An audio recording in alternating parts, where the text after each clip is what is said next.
si Jonathan Peñalosa na nag-training sa kanya para sa laban ito. Pero in the last 2 weeks, pumasok ng si Robert Garcia na coach ni... Dating world champion si Robert Garcia. Coach niya si Brian Viloria at si Steven Luevano. Talos yan his last 2 fights, so gusto niya ng panalo dito. Nandiyan ang kanyang fitness trainer who worked really hard with Donito.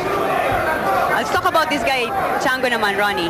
Well, Chango Vargas, palagay ko yung big opportunity para sa kanya. That's why he took this fight. Oo.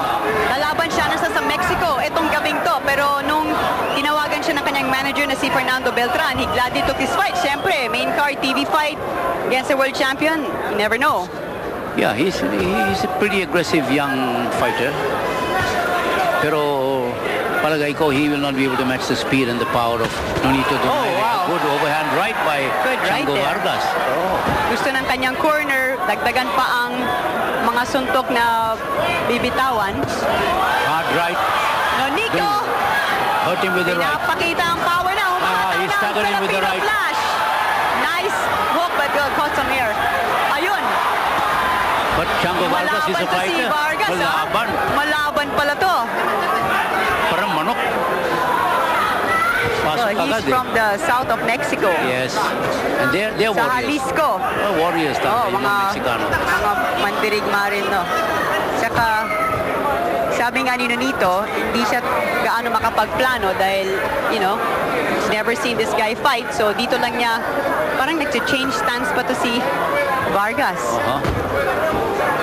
So pero sabi ni Nonito, tiwala siya sa kanyang kondisyon at ang abiso ng kanyang mga coach. Strong there. Pero Vargas moving back very quickly. Yeah. Parang negating the effect ng suntok ni Nonito. Pagod na pagod si Vargas nung nakita natin siya dumating 2 nights ago, no? Oh, good body shot there from the Filipino Flash. Even his mouthpiece looks in trouble. Okay. He fights back. Malaban. Yeah.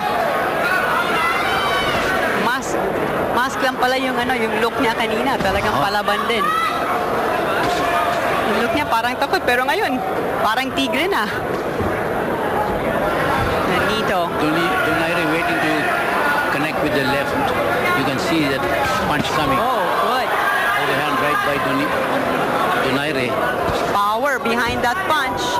Nonito Donaire Jr., 2-time world champion. We will all remember him para sa kanyang knockout of the year punch nung tinalo niya si Vic Darchinyan noong 2007 to steal the world title from Darchinyan. 5th round knockout. Left yun, ano? Yeah, left took the knockout of the year.